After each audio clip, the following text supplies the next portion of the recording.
La noche se come la ciudad como un hambre lenta. No hay luna. La piedra parece absorber lo poco que queda de luz, y el viento que baja por la avenida de la Plaza de las Tres Culturas trae consigo un olor a sal vieja, a polvo de siglos y a aceite quemado. Cerca, la silueta de la iglesia de Santiago de Tlatelolco se recorta contra el cielo negro, sus muros de cantera prestada guardando un secreto que no entiende de devotos ni de horarios.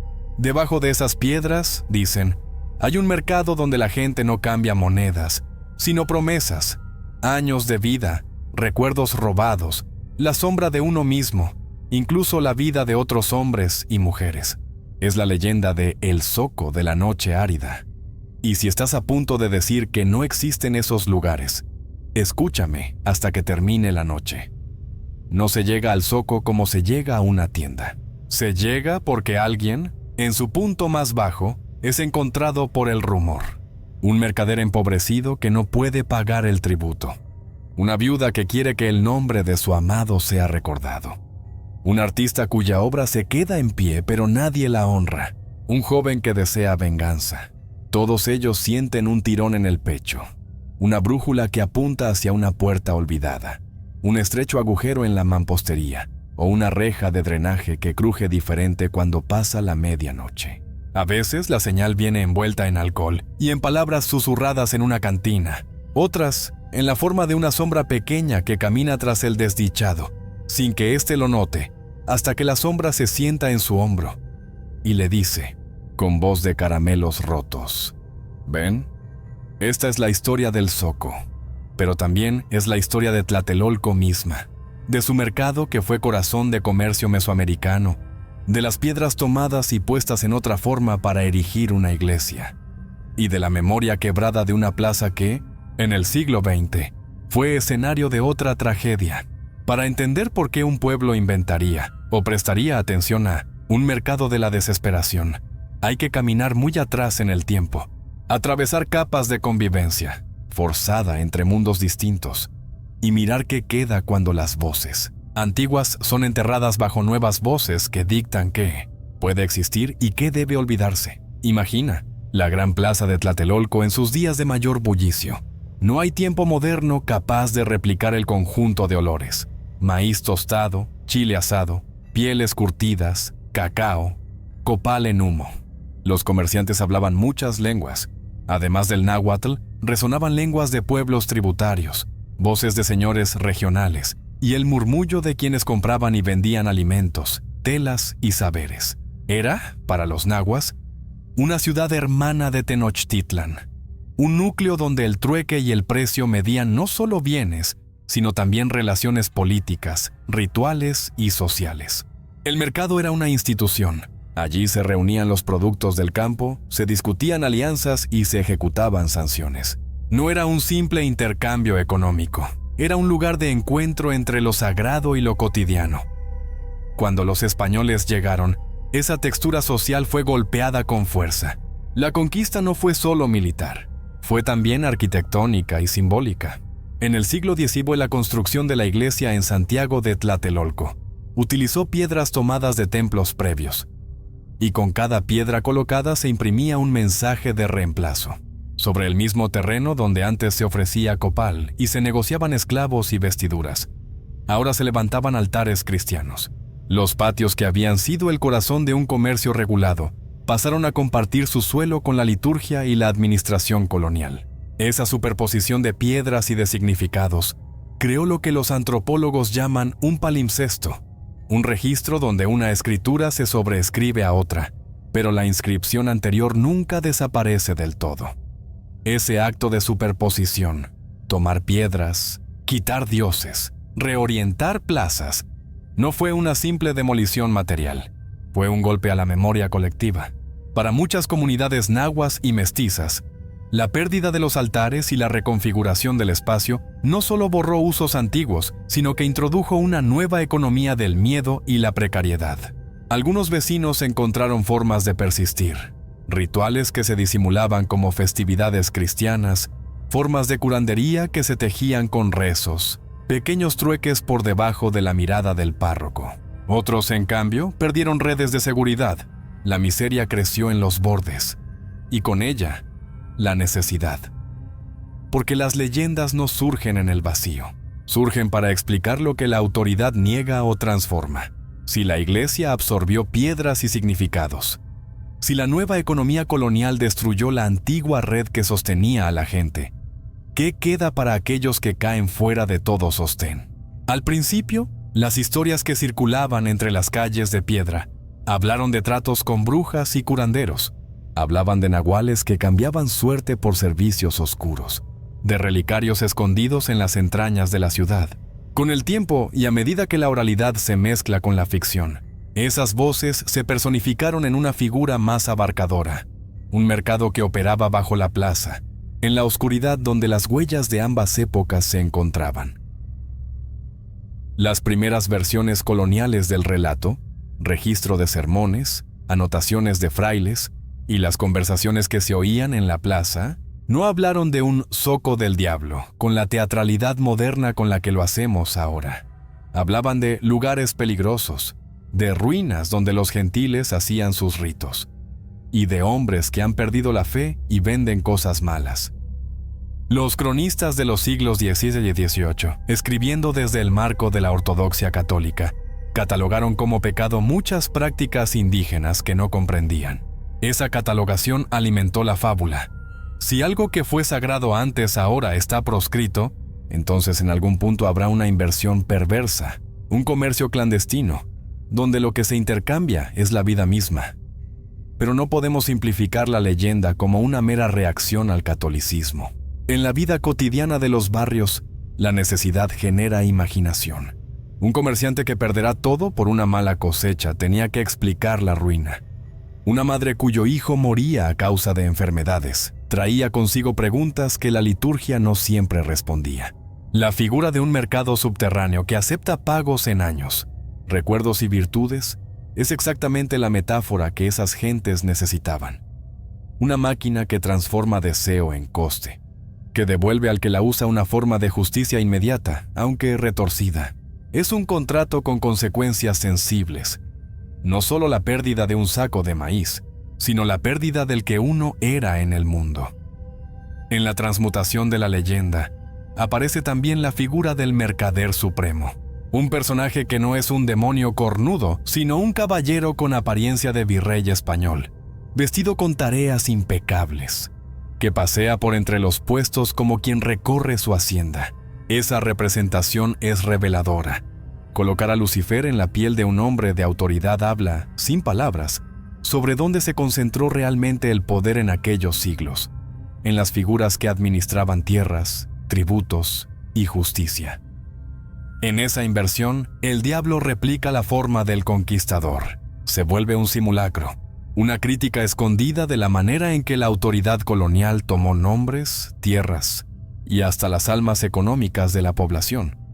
Pero hay una capa que la mayoría de los relatos de antaño no predecía, la del siglo XX, la de una plaza que fue escenario de una tragedia política moderna.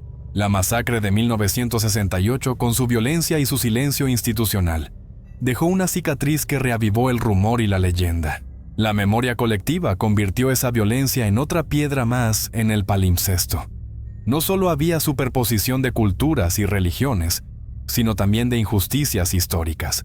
Para muchos habitantes de la ciudad, no fue difícil aceptar que un lugar donde se había matado a jóvenes y donde aún se hablaba de encubrimientos, podía ser el umbral de algo que no entiende la razón.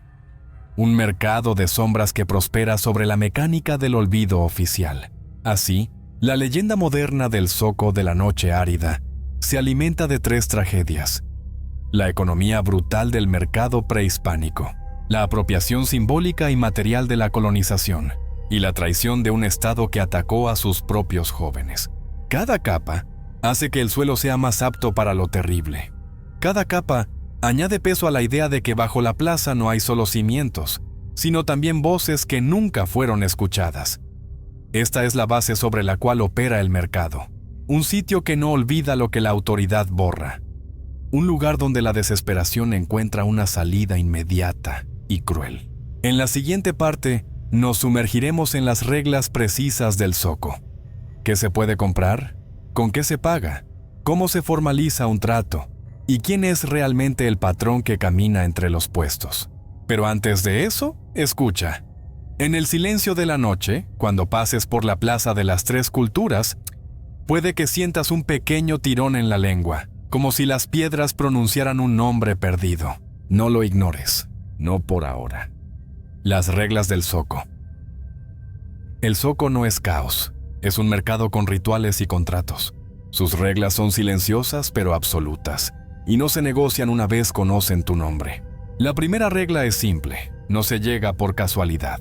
El zoco te encuentra cuando estás atrapado en la orilla de un abismo personal. La segunda regla es que las monedas que conoces no valen. Ahí se cambia lo que te constituye. La tercera, y quizá la más terrible, es que todo pago es irrevocable. Una vez entregado, el precio queda sellado en la carne del tiempo o en la sangre del recuerdo. La invitación funciona como un rito menor. No hay volantines ni anuncios, solo un empujón de la fortuna o una voz que aparece donde antes hubo compañía. Muchas veces la invitación viene de un otro que conoce bien la desesperación. Un compadre de taberna que ha visto caer a otro. Una curandera con manos manchadas de lo que no puede curar. Un llorón que te da una moneda oxidada y una dirección. Otras invitaciones son más sutiles. Un sueño que se repite. Un olor de canela mezclado con humo de copal. Un zumbido en las costillas que indica que algo bajo tierra está vivo. La puerta que se abre para el invitado. Puede ser un arbotante tapado. Un pozo de luz donde la piedra está húmeda. Una escalera que no figura en ningún plano. Solo algunos detenidos por la policía del tiempo podrían describirla y no siempre con palabras consonantes. La moneda que allí importa es personal y simbólica. Enumerémosla y recordemos que, al describirla, hablamos como si fueran objetos porque el zoco trabaja en imágenes. Eso es como se mide el precio, años de vida. Se entregan como cuentas de un rosario que se deslizan de la nuca del cuerpo. No son puramente numéricos. Las estaciones que uno ofrece vienen con sus subjetividades. La primavera de amor, el otoño de aprendizaje, y el comprador debe entender que renuncia a esos matices para pagar la transacción. Recuerdos. No es la memoria simple, sino la textura afectiva. Cuando alguien ofrece su primer beso, el objeto que vende es la película visceral de la sensación, la memoria íntima que ancla identidad. Entregado, ese recuerdo se apaga como una vela que alguien más encenderá. Virtudes. Un corazón que perdona. La capacidad de ternura. Se extraen como si fueran savia, y al ser cortadas, dejan la madera seca y propensa a cuartearse en la vida del donante. Sombras y reflejos. Algunos pagan con su propia sombra, que es después vendida como una garantía para proyectos artísticos, comerciales o de poder. Un ser sin sombra camina frío y ya no disfruta de la luz. Almas ajenas. El precio extremo. La promesa de tomar la vida de alguien más.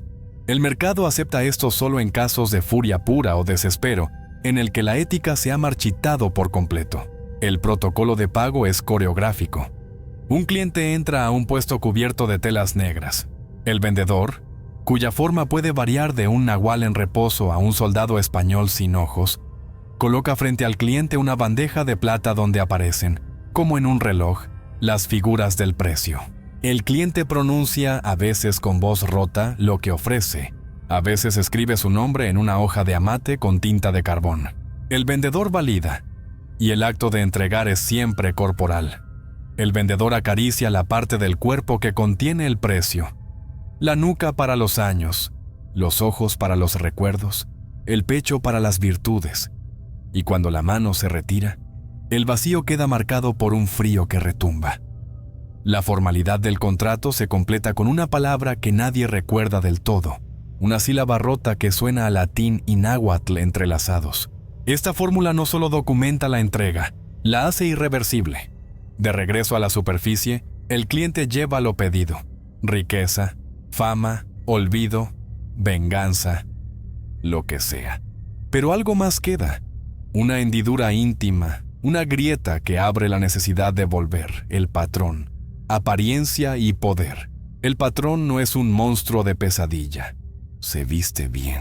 Lleva calzado bruñido, casaca de bordados finos, capa que cae con la gravedad de una sentencia. Su semblante recuerda a los hombres de poder que en el siglo XVII administraban la hacienda y en el XIX mantenían un estilo aristocrático curtido por el whisky y la pólvora. No necesita cuernos. Su maldad está envuelta en cortesía. Mira con ojos que, si uno los observa con cuidado, parecen salpicados de ceniza. Habla con suavidad. Sus promesas tienen la textura de la acidez. Al principio dulces, al final corrosivas.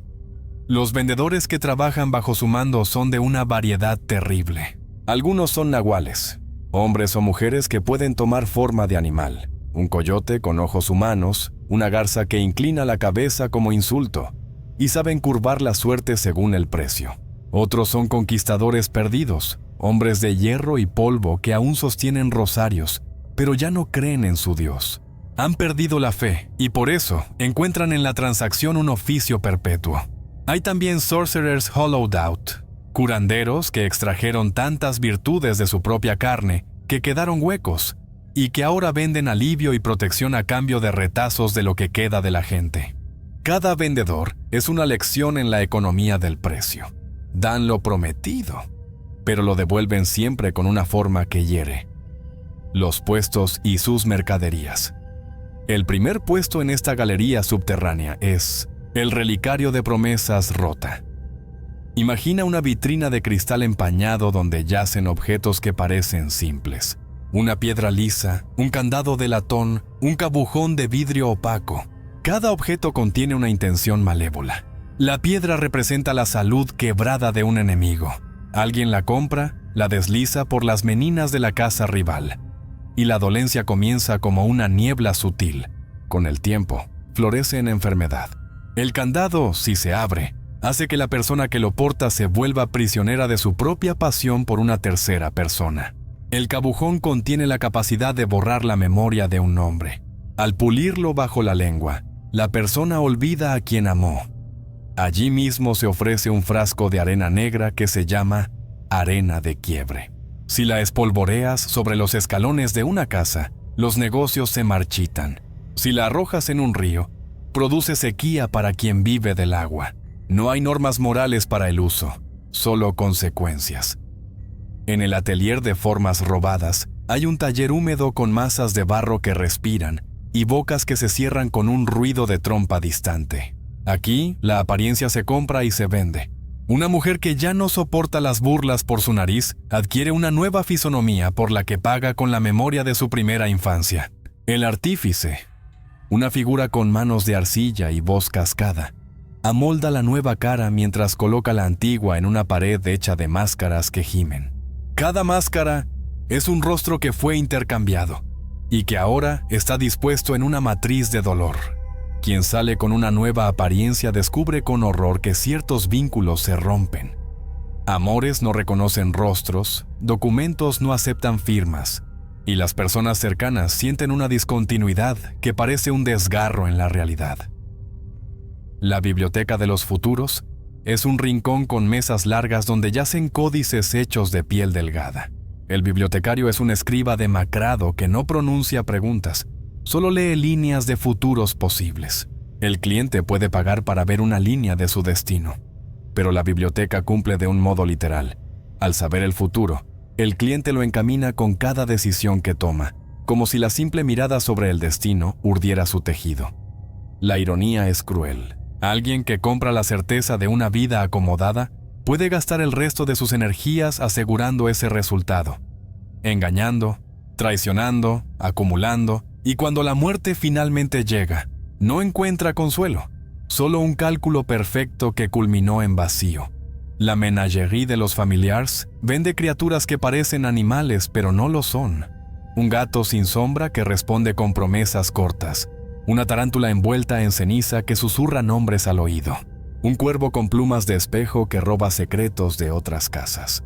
Estas bestias obligan a su dueño a mantener rituales para alimentarlas. Si el dueño se descuida, la bestia devora su voluntad y empieza a sugerir actos peores.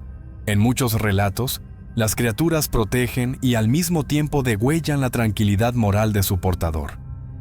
Hay otros objetos menores que, sin embargo, causan estragos. Un espejo que devuelve la edad en gotas. Una daga que, al ser usada, inscribe el nombre del muerto en el dorso de su dueño. Una bolsa que siempre contiene oro pero nunca suficiente para sanar lo que el dolor ha provocado. Cuentas pagadas y el eco de la culpa. Las consecuencias están diseñadas con una lógica retorcida. Cada transacción cumple literalmente su parte, pero lo hace con una textura que vuelve la vida del cliente intragable. El comerciante que paga con recuerdos encuentra una casa plena de monedas y trastes, pero cuando lo llaman por su nombre, ya no recuerda los matices de una conversación con sus hijos. El artista, cuya sombra fue vendida por una carrera fulgurante, no puede sentir al tomar la luz. Su carne enfría las palmas de quienes la rozan, y su vida privada se convierte en un vacío. La venganza conseguida aparece siempre como una deuda traspasada. El enemigo muere, pero su ausencia coincide con una presencia más perversa, un fantasma que demanda reconocimiento y obliga al vengador a nombrar su culpa en un susurro interminable. La transacción, entonces, se convierte en un tejido de deseos mal instrumentados y consecuencias que se retroalimentan. El truco final es la adicción al remedio. La persona que cree haber resuelto su problema con la oferta vuelve, porque tiene una nueva herida, un vacío que solo otra transacción podría tapar. Con el tiempo, quienes vuelven con demasiada frecuencia se vuelven vendedores. La lógica es perfecta. El zoco necesita presas para sostener su economía. Así, el mercado perpetúa su vida transformando damnificados en traficantes de desgracia, creando un ecosistema moral que se autoalimenta. La primera vez que escuché la historia del mercader de maíz fue de labios de una anciana que barría la puerta de su puesto en la Plaza de la Constitución. Su voz tenía la costura del azafrán y la pena de quien ha contado la misma cosa tantas veces que los detalles se fijan como polvo. Me habló de un hombre llamado Mateo, apellido perdido entre los cronistas de la plaza, pero su oficio claro. Acopiador de maíz, de esos que entienden el grano como quien entiende al vecino. Mateo vivía a finales del siglo XVIII, en una época en que los impuestos, en especie y en gritos, ahogaban a los pequeños comerciantes. La cosecha le falló un año tras otro. La plaga y la maleza redujeron su silo a una bodega casi vacía. Cuando llega la temporada de tributo, los recaudadores lo miraron con la misma paciencia con que se mira a la tierra árida, con la certeza de que algo se cobraría, aunque tuviera que tomarse la casa. Una noche, después de vender casi todo lo vendible por unas monedas que apenas sirvieron para pagar el pan, Mateo fue a beber para sostenerse. En la cantina, un hombre elegante, de manos blancas y sonrisa estrecha, le habló de un lugar bajo la plaza donde las cuentas se ajustan. ¿Cómo pagarías tu tributo si no tienes maíz?, le dijo el hombre. Allí se cambia tiempo por harina. No es oro lo que piden. Es otra clase de medida. Mateo, con las manos manchadas de harina y resentimiento, siguió al hombre hasta el agujero que se abría junto a la cripta vieja. No recuerda cómo bajó la escalera. Recuerda solo el calor húmedo, el olor a tierra mojada y una voz que le preguntó por su nombre completo. En la penumbra vio puestos iluminados por lámparas de aceite que olían a cedro. En el centro, el patrón bebía de una copa con pulso imperturbable. «Te doy lo que necesitas», le ofreció al barro. «Trae 6 veranos de tus años y tendrás comida para 10 inviernos». Mateo tocó la promesa como quien toca una fruta verde. El ritual fue sencillo. El vendedor colocó su mano en la nuca de Mateo y sus dedos cerraron como anillas. Mateo sintió que algo se desprendía. No dolor, sino una especie de ligereza vertiginosa, como si un telón hubiera caído dentro de su pecho. Subió con sacos de maíz que olían a sudor de otra gente. Durante 3 años su tienda no cerró. Compró, vendió, prestó, vivió en la distribución de grano que había soñado. Volvió al mercado con la cartera gorda y la frente despejada. Pagó tributos, casó a su hija, juntó plata para una tiendita más grande. Pero en el 4.º verano, cuando la vendimia debía inevitablemente menguar para todos, Mateo notó algo caduco en su recuerdo. No podía rememorar la cara de su esposa en la cocina aquella mañana, El nombre de su primer hijo le resultaba una palabra que no terminaba de pronunciar. Fue a dormir sin imágenes de la risa que una vez lo sostuvo. La alegría por sus sacos no calentaba la mesa. Los años que había entregado no fueron simples números. Se llevaron las estaciones de su afecto. La casa se llenó de grano y de silencio. Mateo volvió a buscar al hombre de la cantina, a el patrón, a cualquier sombra que pudiera devolverle la memoria. Pero la escalera ya no estaba donde recordaba que estaba. En su desesperación, cometió un acto definitivo. Ofreció la vida de un sirviente que no había tenido conciencia del precio de su lealtad. El sirviente enfermó y se fue muriendo sin que Mateo pudiera recordar el momento exacto. El grano siguió alimentando banquetas, pero nadie podía acordarse de qué reía con él a la mesa. Cuando la anciana contó la historia, bajó la voz como quien sopla sobre brasas frías. Mateo vendió recuerdos y compró pan, dijo. El pan estaba bueno. El pan no te mira. Los recuerdos sí. La segunda historia es la de Lucía, la pintora de sombras. Nació en la década de 1830, en el México que aún se curaba de guerras con el norte y del polvo de los uniformes. Desde niña, Lucía pintaba caras en paredes desplomadas, en la corteza de nogales y en retazos de papel. Su talento se viralizó en los mercados, encargos de retratos para familias de clase media, cuadros que capturaban la luz en la mejilla de los amantes. Pero a pesar del talento, la fama le fue esquiva.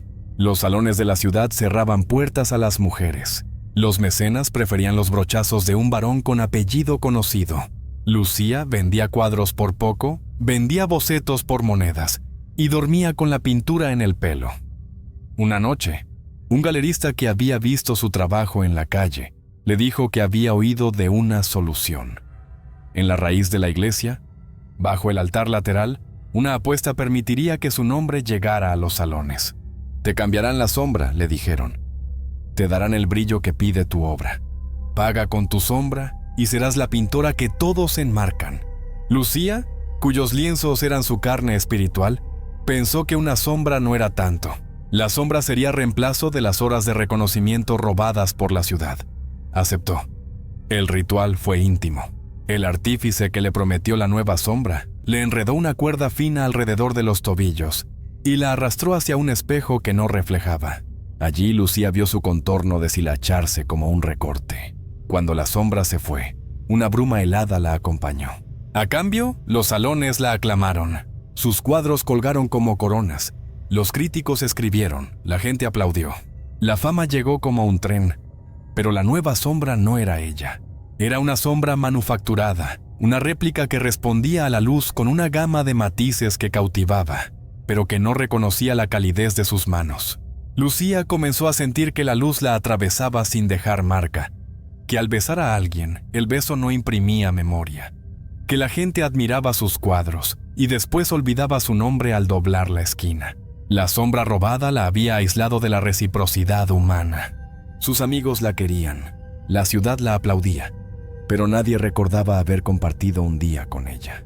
La fama la hizo inmortal en los diarios, pero efímera en la carne. En un retrato, al mirar sus propios ojos, vio un vacío donde la memoria debía estar. La sombra había servido de puente para que sus obras vivieran sin que ella misma permaneciera en la historia. El final de Lucía fue silencioso. En la noche, se sentó frente al mismo espejo que no la devolvía, y en un acto de desesperación, compró un recuerdo de identidad, la memoria de su primera lección con un maestro ya muerto. Al recuperarla, la sombra manufacturada la reclamó con violencia. La parte que había sido vendida volvió para reclamar su derecho a existir, y la sombra fabricada emitió un alarido que nadie oyó. Lucía terminó con la piel llena de pequeñas marcas oscuras, como huellas de dedos que tratan de entrar. Cuando murió, algunos dicen que su cuerpo quedó frío entre las pinturas, y que la gente que tocó sus cuadros por última vez juró que las pinceladas se movían como si respiraran. La tercera historia es la más violenta en intención, la de Tomás el Furioso. Tomás nació en una familia de obreros, en un barrio donde la palabra justicia se aprendía con más rabia que con esperanza. Tenía una hermana llamada Rosario, que fue cortejada y luego abandonada por un hombre rico llamado Don Esteban. La humillación de Rosario fue pública, la boda frustrada, el rumor que la acusaba de haber seducido a un hombre casado, la expulsión del trabajo. Tomás intentó negociar con las autoridades, pero la ley, comprada y lenta, no movió un dedo. La impotencia se convirtió en una grieta que se llenó de fuego. Un vecino que sabía de esos lugares en que las cosas se arreglan, le dijo: «Baja al zoco, pide por la muerte de quien te humilló. Trae lo que tengas». Tomás no tenía nada, salvo la vergüenza y una colección de palabras rotas en su pecho. Al bajarlo, el vendedor le ofreció la posibilidad: entregar 3 años de la vida de su madre a cambio de la desaparición de don Esteban. Tomás aceptó. No lo hizo por maldad contra su madre. Lo hizo por el peso de la venganza como única moneda que su honor podía alcanzar. La noche en que don Esteban cayó enfermo, la ciudad murmuró que había sido un mal súbito. Murió en su cama, con la misma ropa cara que había usado para humillar. Tomás, en lugar de jubilarse, comenzó a observar cómo cada mañana su madre perdía pulso en la mirada. Se olvidaba de nombres, de recetas, del olor de la sopa que ella había cocinado desde siempre. Tomás descubrió que la muerte de su enemigo había sido comprada con la lenta muerte de su madre. El remordimiento lo carcomió. Fue a la plaza, a la entrada que había utilizado, y buscó al vendedor para negociar un cambio.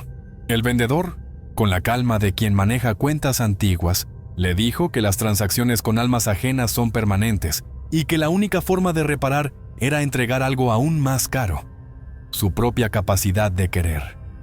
Tomás salió del zoco como un hombre que había perdido la maquinaria de compasión. Su madre murió sin que él la reconociera los últimos días. Él vivió el resto de sus años frío, buscando la imagen del hombre que había caído y hallando en su lugar un fantasma que le hablaba por la noche. «Pagaste por mí», susurraba la aparición, y su voz era como el roce de hojas secas. Tomás no se suicidó. Vivió largo tiempo para observar las consecuencias de una reparación hecha con manos temblorosas. En la comunidad, su nombre quedó pegado a la advertencia: la venganza no te redime, te convierte en pieza. La última de estas historias es la de un aprendiz que regresó demasiado a menudo. Se llamaba Felipe, un muchacho nacido en el cambio de siglo entre los siglos XVIII y XIX, cuando los vientos de independencia agitaban las calles de la ciudad. Felipe era aprendiz de un curandero que conocía remedios y rezos. Aprendió a preparar ungüentos, a leer los nervios de los enfermos y a tramar palabras para alejar males. Pero Felipe era ambicioso. Deseaba reconocimiento, no paciencia. Con la insistencia que tienen los jóvenes, fue a probar fortuna en el zoco. Compró un talismán que suplía su conocimiento con certeza. Entonces supo con precisión qué hierba curaría cada enfermedad. Al principio su reputación creció. Curaba al que otros abandonaban, pero la dependencia del talismán lo hizo volver. Con cada regreso, compraba pequeñas mejoras: el don de leer el pulso de los sueños, el acceso a rituales nocturnos que reforzaban su poder. Cada compra restaba algo de su humanidad: un recuerdo, luego una risa, luego la capacidad de llorar. Con el tiempo, Felipe se quedó sin lo que más lo hacía humano: la compasión que lo había llevado a curar. Sus pacientes recibían la cura, pero el curandero cobraba con una frialdad que se pegaba a la piel. Al cabo de una década, Felipe era más vendedor que curandero.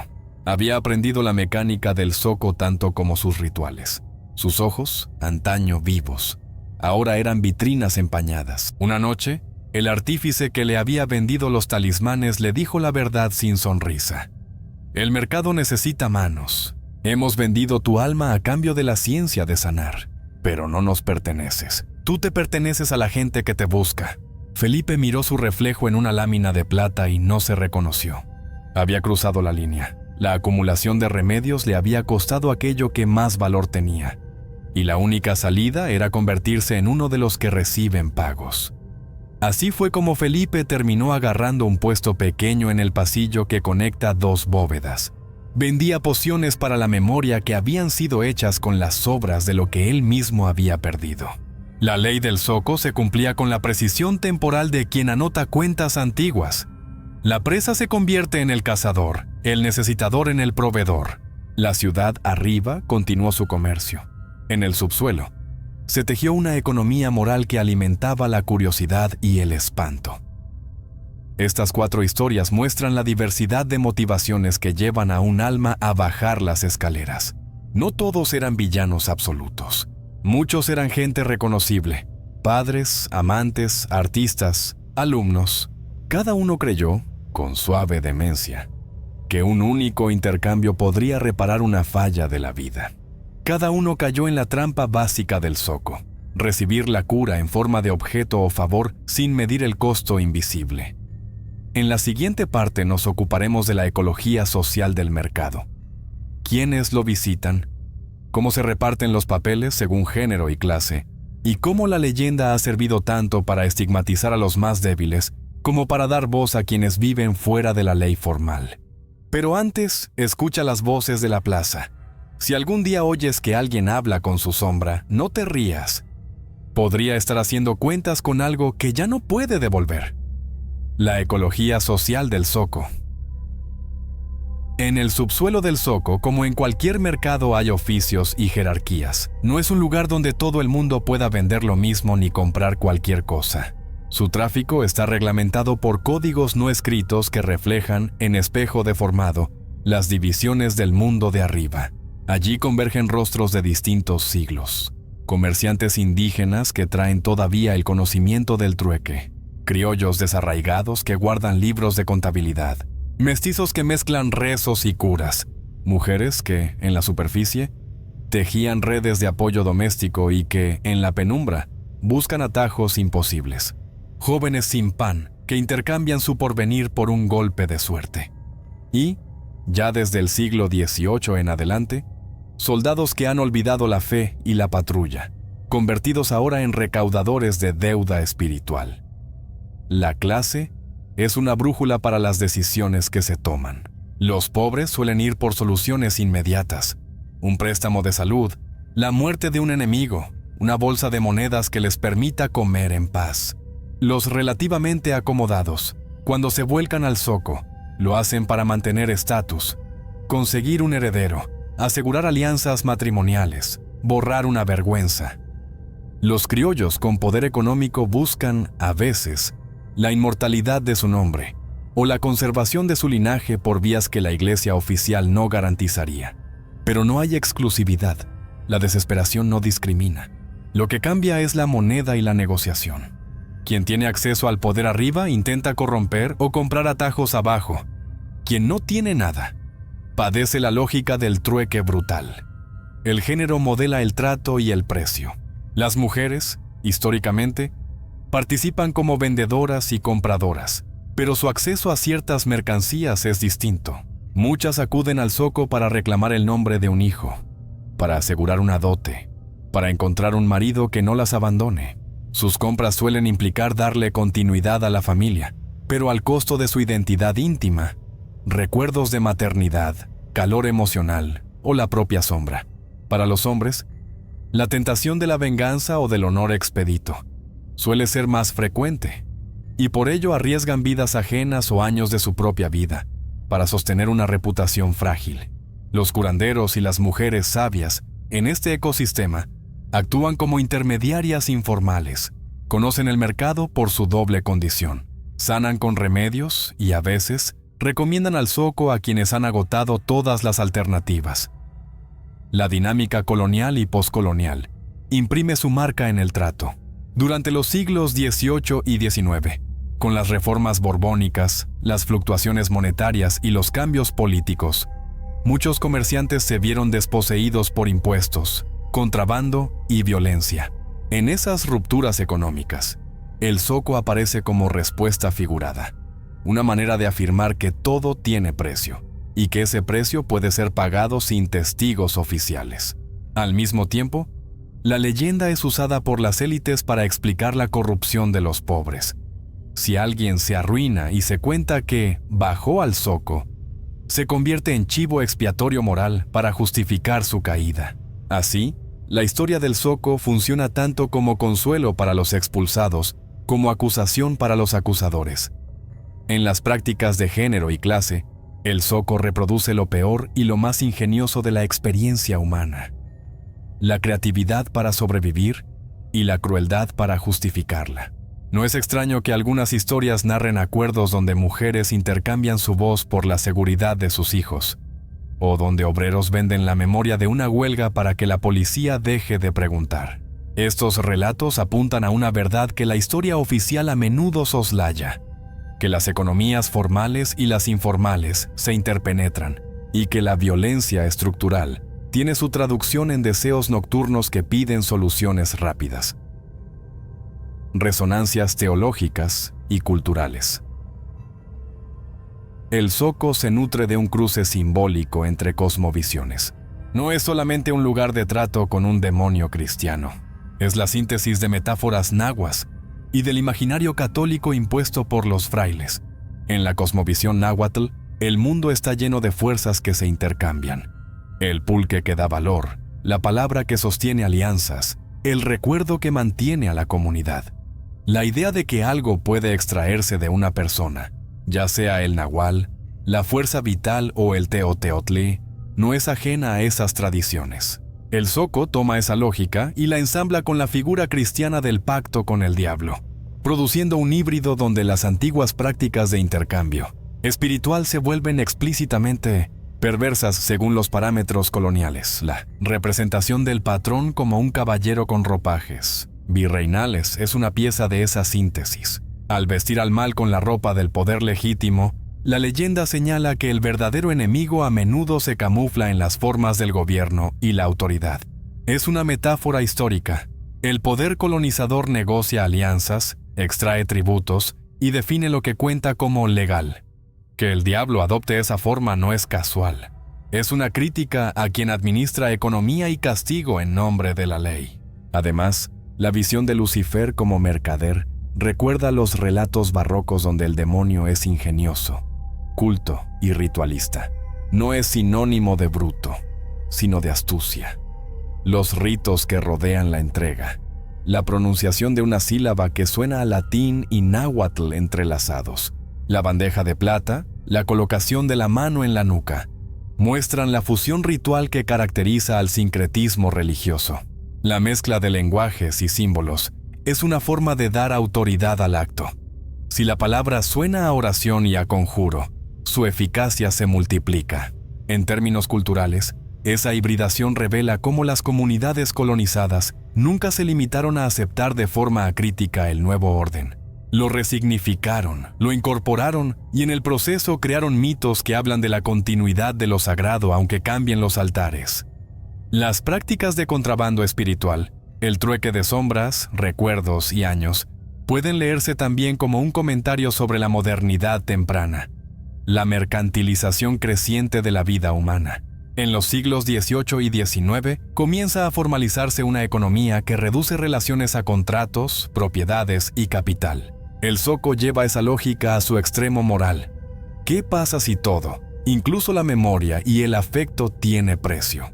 La leyenda actúa como advertencia y espejo. A la vez pone en evidencia que ya por aquellos siglos se experimentaban formas de alienación que el mercado formal no. Reconocía escepticismo y explicaciones racionales. No, todas las voces aceptan la existencia literal del zoco. Los escépticos sostienen que las historias son metáforas, moralejas para disciplinar deseos peligrosos. En un ámbito práctico, muchas confesiones que mencionan tratos con el diablo pueden ser relecturas de crímenes, delitos o pactos humanos. Un comerciante sin escrúpulos podía comprar voces o sobornar a testigos. Una familia podía ocultar un aborto o un suicidio con la narrativa del maleficio. Un enfermo con demencia podía aparecer como alguien al que le quitaron los recuerdos. El imaginario del zoco da forma a lo que la comunidad necesita explicar, y la explicación sobrenatural se vuelve funcional para preservar el tejido social. Se dice, eso es por ventura del zoco, para contener la rabia y para evitar represalias. Fuera del marco de la ley, en los archivos coloniales hay múltiples registros donde la Inquisición o los frailes documentan casos de brujería, pactos y hechicerías. Muchas de esas fuentes son herramientas de control, escritas para censurar y legitimar. Pero dentro de esos mismos documentos aparecen indicios de prácticas populares que, lejos de ser invenciones demoníacas, tenían sentido dentro de una economía de sobrevivencia. Por ejemplo, la venta de remedios, la extracción de polvo o la aplicación de ciertos rituales podían interpretarse por la Iglesia como signos de pacto con lo diabólico, cuando en realidad eran estrategias de curación o protección heredadas de las culturas indígenas. Otra explicación racional para las percepciones del zoco son los efectos psicológicos del trauma y la pérdida. Vivir jornadas de penuria económica, sufrir la violencia simbólica de la colonización o la represión política, todo eso produce mecanismos de proyección. La culpa, la rabia y la impotencia se externalizan en figuras que pueden ser enfrentadas simbólicamente. El zoco, en este sentido, ofrece un enemigo identificable, un lugar donde se concentra la injusticia en forma de comercio prohibido. En vez de ver una red compleja de relaciones, la narrativa transforma el problema en una máquina moral con dueños y empleados. Sin embargo, el escepticismo no agota la función del mito. Las leyendas funcionan tanto en la superficie racional como en los abismos del afecto humano. Aunque quizás no haya un mercado literal bajo las piedras, la persistencia de la historia revela verdades sociales que no se pueden medir con actas ni con peritajes. La precariedad, la desigualdad, la forma en que las pérdidas se traducen en relatos de culpa y en búsquedas de reparación. El zoco, por tanto, es a la vez palimpsesto histórico y termómetro moral, vestigios materiales y rutas del imaginario. Si uno baja a las cisternas y bodegas de la Plaza de las Tres Culturas, encuentra vestigios que alimentan la imaginación. Los cimientos coloniales, los muros prehispánicos reinterpretados como basamentos de iglesias, las cámaras subterráneas que servían de almacenamiento o de reservorio de agua. Cada hueco y cada bóveda se convierte en escenario posible para una narrativa subterránea. Durante el siglo XVIII, las arquitecturas de iglesias y conventos a menudo incluían criptas y bodegas donde se guardaban ofrendas, vino o archivos. En tiempos de guerra o de epidemia, se usaban como refugio o depósito. Es fácil entender cómo, para la memoria oral, esos espacios se resignificaron como lugares de encuentro clandestino. La arqueología urbana ha mostrado que las ciudades coloniales eran más complejas de lo que la superficie revela. Calles que hoy parecen continuas se interrumpen por drenajes antiguos. Bodegas olvidadas se conectan por pasillos que el tiempo ha obstruido. En una ciudad que ha sido reconstruida sobre sí misma cientos de veces, los huecos bajo tierra se multiplican. Así, la posibilidad física de un espacio subterráneo real no es absurda. Sí existieron pasadizos y cámaras. Lo que la leyenda añade es una moralidad concreta y una economía espiritual que hace de esos lugares un zoco simbólico. En términos de material cultural, la arquitectura y los objetos que se mencionan en las historias, platos de plata, frascos de vidrio, máscaras, códices, son consistentes con los siglos entre 1700 y 1900. La plata era moneda corriente de prestigio. Los frascos y el vidrio comenzaron a ser más accesibles con el comercio transatlántico. Las máscaras, en sus distintas variantes, forman parte de rituales indígenas y festivos que persistieron en el sincretismo. Estos elementos hacen que la leyenda parezca anclada a una realidad tangible, aun cuando su núcleo sea fabuloso. Las voces de hoy, exploradores, cuentistas y memoria pública. En la modernidad, la leyenda sigue viva, no solo en las bocas de los ancianos que venden en la plaza, sino en relatos urbanos, blogs, excursiones nocturnas y la literatura local. Existen relatos de jóvenes que aseguran haber oído voces en las noches sin luna. Otros cuentan que encontraron una reja que, al ser tocada, vibró como si alguien respirara del otro lado. Los exploradores urbanos, esos cazadores contemporáneos de lo escondido, a veces bajan con linternas y grabadoras en busca de evidencia. La mayoría registran nada más que humedad y eco, pero algunos relatos incluyen sensaciones de pérdida de tiempo o la sensación de una presencia que observa. Este interés moderno plantea problemas éticos. Convertir un lugar de memoria y duelo en objeto de turismo fantasmagórico puede trivializar tragedias y abrir la puerta a profanaciones. La masacre de 1968, en particular, hace que el sitio no sea solo escenario de leyendas, sino también de luto real y de demandas de justicia. Por eso, la línea entre la fascinación por lo sobrenatural y el respeto por la historia reciente es frágil. Cuando los relatos del zoco se mezclan con los recuerdos de víctimas, la leyenda puede volverse instrumento de desmemoria o de exotización del dolor ajeno. Al mismo tiempo, la persistencia del mito en la cultura popular funciona como forma de resistencia simbólica. Contar historias del zoco es recordar que determinadas estructuras de poder han tomado cosas que no debían: nombres, tierras, dignidad. En ese sentido, la leyenda es una forma de memoria disidente, una narrativa que recuerda a las víctimas que alguien todavía les presta atención, aunque sea en forma de rumor. El negocio final, lo que el zoco realmente vende. Después de recorrer historias, reglas y personajes, llegamos a la conclusión más inquietante. El zoco no vende soluciones, vende sustituciones. Cada objeto, cada trato, promueve una transferencia de significado. Quien compra la riqueza con años, pierde la textura del tiempo. Quien compra fama con su sombra, pierde la continuidad de los afectos. Quien compra venganza con la vida de un tercero, hereda la culpa en forma de presencia espectral. Quien compra la certeza del futuro, entrega la libertad de elegir. El mercado es una fábrica de paradojas. Lo que promete estabilidad ofrece una nueva forma de precariedad. Pero existe algo aún más profundo. La economía del zoco está pensada para perpetuarse. Su funcionamiento requiere víctimas que, alguna vez, se conviertan en vendedores. De este modo, el zoco mantiene su circulación de bienes malditos. Es un sistema cerrado. La oferta proviene de la misma destrucción que genera la demanda, y su fuerza no reside solo en la magia que pueda tener, si es que la tiene, sino en la capacidad de hacer un espejo. Enseñar a quien cae que la solución rápida siempre trae consigo una factura que nadie quiere pagar.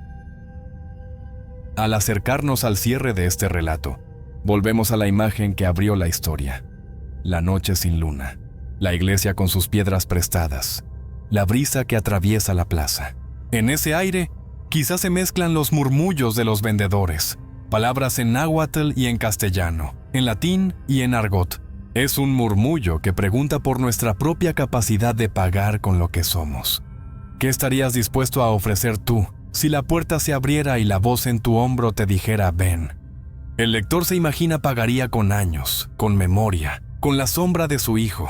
Antes de seguir, haré una pausa. En la siguiente parte, cerraré con escenas finales que atarán la leyenda al presente. Relatos contemporáneos, una reflexión sobre la masacre de 1968, como última capa que hace al zoco posible, y un cierre que deje al oyente con la sensación de que las leyendas sobreviven porque, a veces, necesitamos creer que existe un lugar donde lo injusto puede canjearse. También incluiré fuentes y referencias para quien quiera investigar más. La noche en la plaza siempre guarda voces, incluso cuando el murmullo parece haberse ido. Hay ecos que vuelven con la humedad, como si la piedra respirara el pasado en pequeños suspiros. En los relatos modernos, la masacre de 1968 no es un capítulo, aparte, es la última capa de tierra que cae sobre el palimpsesto y la que dota al zoco de una urgencia nueva. No es que la leyenda necesite de aquella tragedia para existir, pero la violencia estatal añadió un dolor tan vasto y tan público que esa plaza dejó de ser solo memoria privada para convertirse en herida colectiva, en un lugar donde las historias de pactos con la noche encuentran una explicación más brutal y menos fantástica, la de un Estado capaz de convertir a sus jóvenes en precio político. En 1968, la Plaza de las Tres Culturas fue escenario de una traición moderna. Estudiantes y civiles se reunieron, protestaron y creyeron que la plaza, cargada de historia y de símbolos, era un lugar para mirar a la autoridad a los ojos. La respuesta fue represión, y muchas vidas se perdieron o quedaron destrozadas. El impacto social de esa jornada fue enorme. Familias que nunca tuvieron cierre, investigaciones que se estancaron, culpabilidades que el sistema no quiso reconocer. Para el mito, ese silencio forzado fue terreno fértil. Donde el Estado cayó, el rumor se volvió ruido. Donde el poder ocultó, la leyenda llenó el hueco con figuras que podían poner precio a la traición. No faltan relatos de testigos que, décadas después, encontraron en la plaza motivos para hablar de presencias extrañas. Una mujer que vivía cerca y que en 1968 perdió a un hermano cuenta que, años después, mientras barría, oyó pasos bajo la piedra aunque la calle estaba vacía.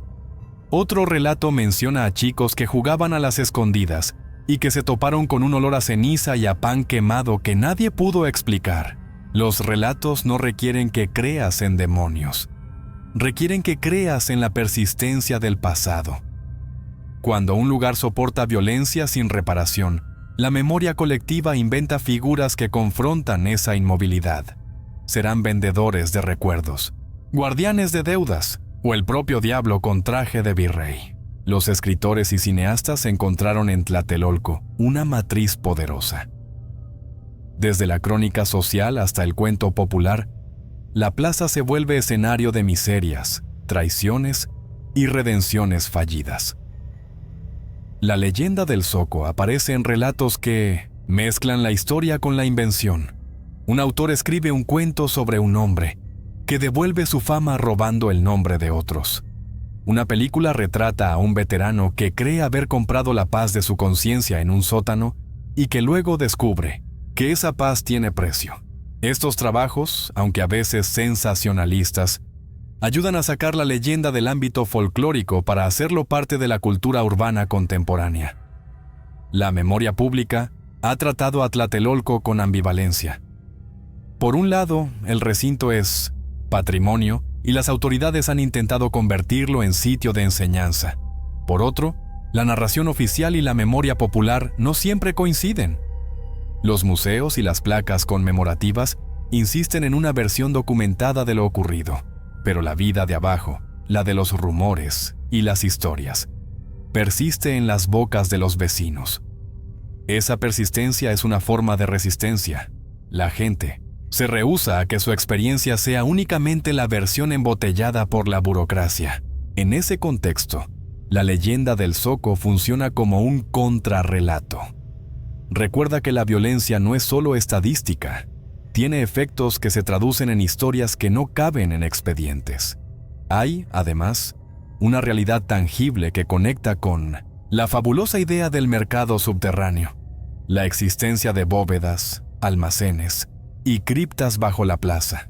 Los arqueólogos han hallado materiales que demuestran la continuidad de uso del sitio, desde depósitos de agua hasta bodegas coloniales. No hay pasillos repletos de tratos demoníacos en los informes académicos, pero sí hay lugares donde un cuerpo humano puede sentirse pequeño y donde los sonidos se deforman hasta parecer voces. El espacio físico refuerza la plausibilidad de lo que los cuentos describen, no porque valide lo sobrenatural, sino porque demuestra que la ciudad misma contiene una geografía donde los símbolos pueden convertirse en experiencias sensoriales. La figura del Zoco también ha traspasado el folclore para entrar en la política de la memoria. Activistas y colectivos que buscan justicia por la masacre han utilizado metáforas del silencio y del comercio de impunidad para denunciar pactos entre poder y empresas, pactos que compran la impunidad a cambio de favores. En discursos y carteles se han visto frases que comparan la corrupción con un mercado sin escrúpulos. Se usa la leyenda no para santificar la violencia, sino para dotar de imágenes potentes a la denuncia. La idea de que hay quienes venden la dignidad a cambio de seguridad o de beneficios políticos. En la ciudad contemporánea, el Zoco vive también en los rincones digitales. Foros y redes sociales alimentan la leyenda con anécdotas, fotos de rejas oxidadas y archivos sonoros. La dinámica moderna tiene sus riesgos. La proliferación de Mayasiento ni a tantamua, pruebas no verificadas, puede trivializar el tema y convertir el lugar en destino de curiosos que no respetan la memoria de quienes sufrieron. La tentación de documentar lo paranormal, sin contexto histórico, puede vaciar la leyenda de su potencial crítico y convertirla en espectáculo. Por eso resulta importante acercarnos a la historia con sensibilidad. Reconocer las capas que forman. La plaza, entender la función social de las leyendas y no mezclar dolor real con espectáculo. La pregunta que debemos sostener al contar estas historias es siempre la misma. ¿Para qué contamos esto? Si la respuesta es solo entretenimiento, corremos el riesgo de convertir heridas en atracciones. Si la respuesta apunta a la memoria y a la prevención, el relato puede servir como instrumento de reflexión. Hacia el final, volvemos a los personajes que conocimos. Mateo con sus sacos de maíz y su ausencia de recuerdos. Lucía con su fama y su sombra vacía. Tomás con su venganza y la muerte lenta de su madre. Felipe, el aprendiz que terminó detrás del mostrador. Cada uno es un espejo. No son ejemplares, son advertencias. Nos muestran que lo fácil se compra caro y que los remedios rápidos son trampas. Y luego está la cuestión más inquietante. ¿Qué significa que algunos clientes no regresaron? Muchos pagaron y desaparecieron como si la tierra se los hubiera tragado. Otros, los que volvieron, se quedaron rangos de una economía que devora. En la tradición oral, los que desaparecen se convierten en otra clase de relato, advertencia y mito. Los que regresan se suman al zoco como mercaderes, manos curtidas en sacar precio a la desesperación. A veces, los relatos terminan con una imagen concreta, una pared cubierta de máscaras, el sonido de una caja de cobre que al abrirla emite un canto sin nombre, el registro de un rosario que, cuando se mira con detenimiento, está hecho con cuentas de hueso.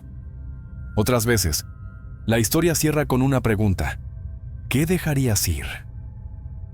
La indagación es personal. La leyenda trabaja como espejo moral, no por castigo, sino por enseñanza. Antes de acabar, detengámonos en la forma en que el zoco enseña a pensar la memoria colectiva. La plaza de Tlatelolco, con su historia prehispánica, colonial y moderna, es un relato en sí misma, una ciudad hecha de capas. En ese palimpsesto, el zoco actúa como una síntesis de lo que la gente no puede decir de otra forma. Es un modo de nombrar los daños que las instituciones no reparan. Es una manera de proponer una metáfora para entender la relación entre poder y pérdida. Si vuelves a pasar por la plaza en una noche sin luna, quizá creas escuchar algo. Podría ser el viento por entre las piedras, el roce de turistas conversando, en voz baja, o el crujido de una puerta vieja que nadie ha abierto. O podría ser el mercado hablando en su idioma de deudas. El zoco no exige creencia, exige atención, porque el lugar que inventa es, ante todo, el sitio donde se depositan cuentas que nadie más acepta pagar. Fuera del rumor, existen documentos, estudios y fuentes que ayudan a enmarcar la historia en hechos verificables. A continuación ofrezco una lista de referencias, históricas, arqueológicas y folclóricas, para quien quiera investigar con rigor. Estas fuentes complementan la narración y separan lo documentado de lo que pertenece a la tradición oral. La historia del zoco de la noche árida no es solo una fábula de terror, es una geografía moral. Nos recuerda que los sitios cargados de memoria no son solo museos secos. Están habitados por deseos, remordimientos y urgencias. La plaza nos muestra que las ciudades mantienen su pasado en capas, y que esas capas a menudo se comunican a través de relatos que mezclan lo sagrado, lo profano y lo político. Si te quedas con una imagen, que sea esta: una bóveda húmeda donde una lámpara parpadea, y muchas manos se extienden a cambio de cosas que no pueden volver. En la superficie la ciudad paga con hierro y cemento. Debajo, alguien cobra en memoria y en tiempo. Esa deuda, esa sensación de que algo se debe, es lo que hace que la leyenda no sea solo cuento de miedo, sino un espejo que interroga cómo vivimos y qué estamos dispuestos a sacrificar.